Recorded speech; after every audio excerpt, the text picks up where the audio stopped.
Hello, everybody. Scott Golden here with the Impact Review for the 8th of July, 2021. Not exactly the best of shows, not exactly the worst of shows. It's here, but it's, I don't know. I guess you'd say it's fine, but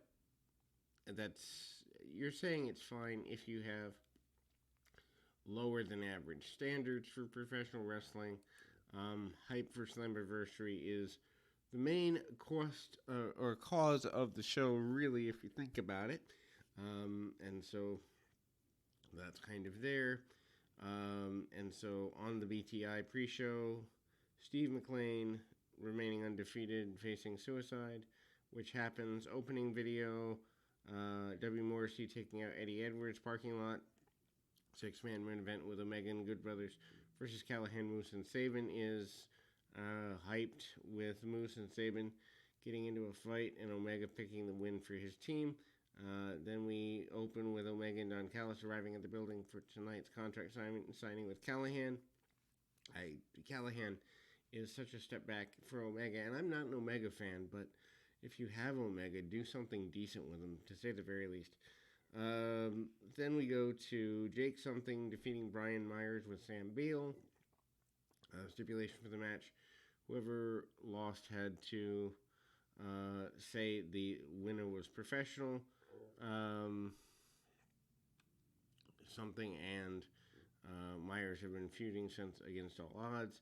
Match starts with Something in control, both inside and outside the ring. Referee prevents Something from keeping the match on the floor. Myers recovers and takes out his opponent. Myers then works over Something for a little bit. Something makes a comeback only a couple of minutes later. Beal interfering doesn't really do anything for his man in charge here.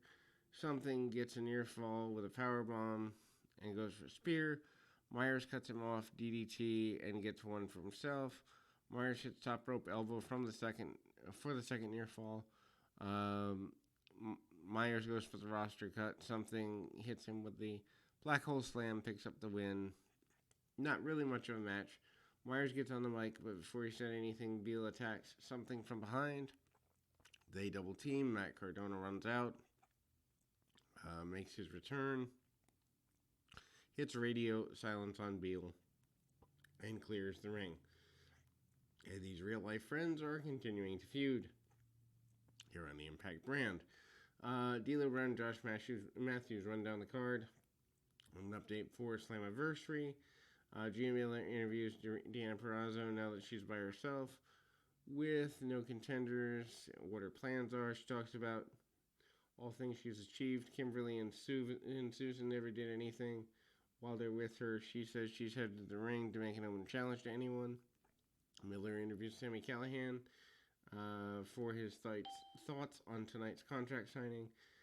Callihan is barely standing. Sheriff approaches and arrests him for assault and battery on Don Callis. Apparently this happened moments ago, although he didn't see it. Knockouts. Champion Deanna Purrazzo defeats Lady Frost, who's making her debut here. Both women do basic chain wrestling and reversals early. Frost shows that she's good enough to hang with the technical masterpiece Purrazzo. And then Purrazzo cuts Frost off, goes for a striking series. Frost comes back with strikes but doesn't miss a moonsault. And then Purrazzo locks on the Fujiwara armbar and taps out Frost. Not bad. Match was primarily a squash, but still Frost able to get enough offense to where the average person would care. Purrazzo said that she's shown that she's ready for anyone at any time, and she proved that with Frost. Gail Kim comes out to the ring. Kim doesn't get a chance to talk before. Purrazzo thanks her for all the things she's done for the women in wrestling, but she expected the same amount of respect and didn't want to get interrupted. Kim said she respected Purrazzo and proud of all the things she's achieved. Kim's there to talk about Slammiversary. Purrazzo thought Kim was challenging her, but Kim told her that it wasn't her who would be at Slammiversary. She's retired. Kim said Slammiversary Purrazzo will be defending against a surprise entrant. Kim tells Purrazzo that since she said she could take on anyone without preparing, she didn't need to know who her opponent was. Impact Plus flashback moment of the week: Mickie James and Angelina Love for the Knockouts Championships at Slammiversary 9. Then we get Swingers Palace, Moose jumping Chris Sabin, which seems kind of weird for this particular location. Miller interviews Chris Bay about getting involved in the X Division warfare, and then he picked a side because Austin and Raju brought Scher and Fulton and agrees to even the sides a bit.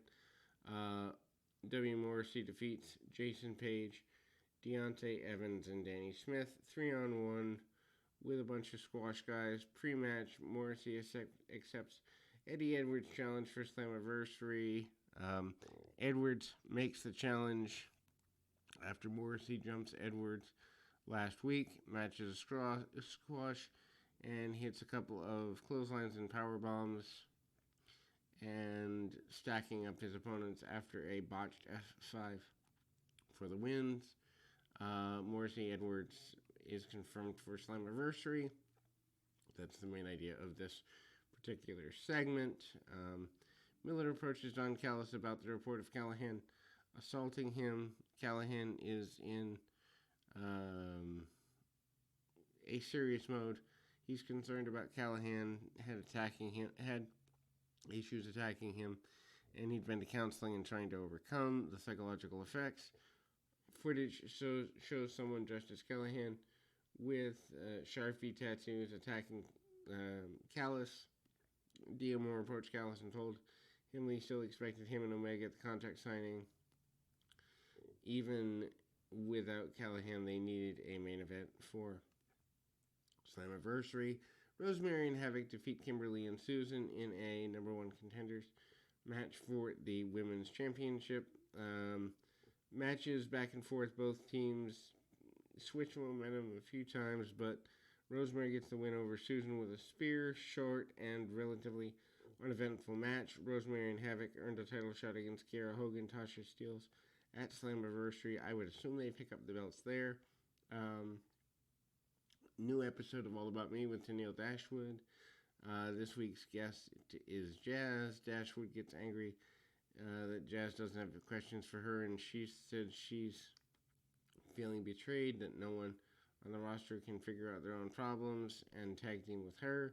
She felt Rachel Ellering was the perfect choice, and then everything got ruined.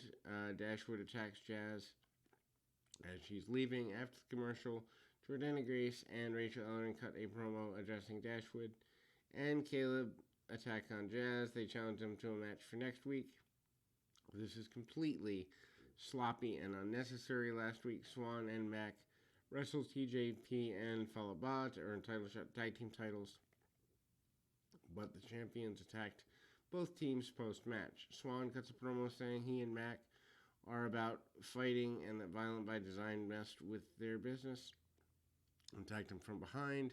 Swan and Mac challenged them to face them in the ring and put the titles on the line. TJP and Fallah Bahh come out instead. TJP and Swan and Mac, they all have a common enemy, they say, and both teams have a score to settle, but they're going to let that go and use a shot for the titles because they're behind TJP and Bahh. They agreed. And who deserved the spot? Violent by Design show up, and ultimately all three teams go face to face. None of them. And then the Good Brothers come out dressed for Halloween. Gallows says it's about time they regain the titles. Tommy Dreamer, who is the representative of Anthem, comes out and says Violent by Design will defend the tag team titles against all three teams at Slammiversary. Dreamer said tonight, we're getting a four-way match to preview the match. This is just goofy. Story of the match, basically, there's basically a four-way with the teams at all times. One bunch outside the ring and one bunch in. TJP gets the better of Swann, only for Deaner to get in the ring and get some heat on TJP. Breaks down Swann, gets everyone on the floor, and hits the top rope senton to the outside after the dive. Anderson takes out TJP on the guardrail. Deaner and Swann fight in the ring. Anderson tries to join Deaner on the attack against Swann, but Deaner attacks TJP equally. And then all four guys get in the ring, take turns on offense. TJP hits a detonation kick on Anderson, goes for a Mamba Splash on Deaner, but Deaner moves. Swann takes out TJP for Deaner to jump in and hit a DDT on Swann. For a near fall, Deaner gets rid of TJP, but then gets caught with a gun stun by Anderson, and I don't know. I guess that's fine. Then we go to Gallows getting face-to-face with Joe Doring. Good brothers walk away. They have decent momentum. Backstage, Kimberly tells Susan that she's got a backup plan if they lost tonight. Father James Mitchell walks up and took Susan and told Lee that he promised nothing, but this is Lee's last resort. Brown and Matthews run down the updated card for Slammiversary. Also next week, Raju, Austin, Scherer, and Fulton against Bay, Alexander, Miguel, and Williams. Ba against Gallows versus Doring versus Mac, Havoc, and Tosh Steeles. And Tennille Dashwood and Caleb with a K versus Grayson Ellering. Multi-person matches just to get people on the show. What a cluster mess of booking. Anyway, finally it's time for the Slammiversary main event contract signing. D'Amore says he expects Callahan would be available at Slammiversary and all problems solved, but he's not going to make that for tonight's contract signing. Kenny Omega and Don Callis are there, and they sign the contract. Callis cuts a promo about Callahan being a man with many strikes against him and being unreliable.